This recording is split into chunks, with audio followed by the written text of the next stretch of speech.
Frères et sœurs congolais, lorsque je suis arrivé au pouvoir, le pays était dans une situation de crise. À la suite d'une longue période d'instabilité politique et d'incertitude, l'élection présidentielle qui a consacré notre victoire, votre victoire, continue de susciter beaucoup d'espoir partout dans notre pays et même au-delà de nos frontières.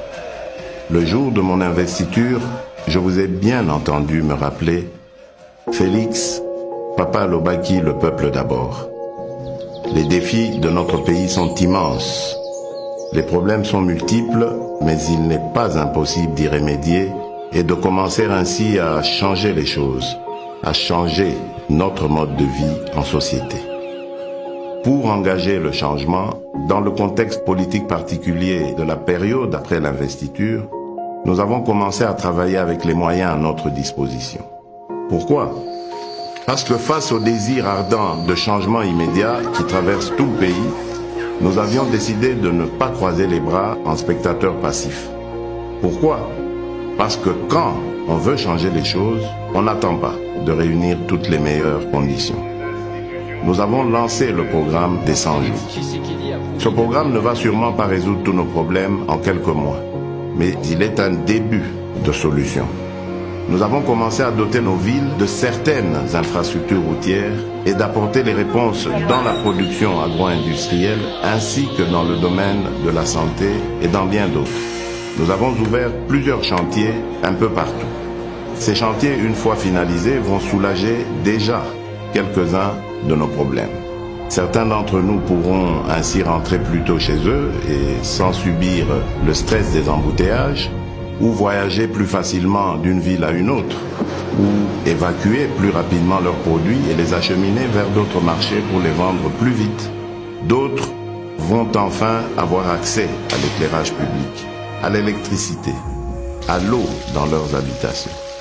Le programme des 100 jours nous donne la preuve que par notre volonté, seuls nous pouvons trouver des solutions à nos propres problèmes et surtout apporter des changements positifs à notre cher pays.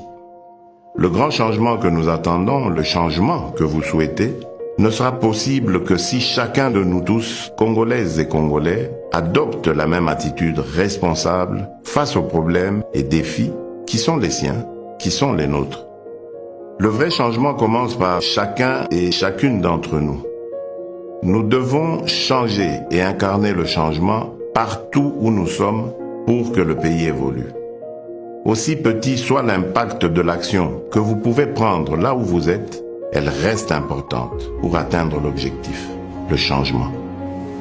À ceux qui sont responsables de la gestion des affaires publiques, le premier signe visible du changement sera celui de votre comportement, de votre compétence dans la gestion de la mission qui vous est confiée par le peuple congolais. Nous sommes au service exclusif des Congolaises et des Congolais. Sachons désormais travailler pour le changement de notre pays. Mes chers compatriotes, chers frères et sœurs, je rêve d'un Congo meilleur. Nous avons le devoir de construire un Congo meilleur où tous les enfants, filles et garçons, ont droit à l'éducation, à la santé. Un Congo où aucun enfant ne dort dans la rue ni ne meurt de faim. Un Congo où toute personne orpheline, veuve, vulnérable ou vivant avec handicap est accompagnée par les institutions de l'État. Un Congo débarrassé de la haine et du tribalisme. Un Congo où nos femmes ne sont plus violées tous les jours. Un Congo où il n'y a plus de guerre. Un Congo où il n'y a pas une province contre une autre province. Un Congo où il n'y a pas ceux de là-bas et ceux d'ici. Un Congo où il n'y a pas ceux d'une église contre ceux d'une autre église. Un Congo où il n'y a pas un camp politique contre un autre camp politique. Je veux un Congo où il n'y a qu'un seul camp, le camp des Congolais unis et fiers de notre riche diversité. Un Congo de changement des mentalités. Nous avons le devoir de porter le grand rêve et de redonner de la grandeur à notre pays. De bâtir un Congo debout et digne, un Congo des travailleurs responsables, vigilants et gardiens de nos lois. C'est le Congo que je veux pour nous tous. C'est ce Congo-là, notre Congo, pour lequel vous m'avez donné le mandat.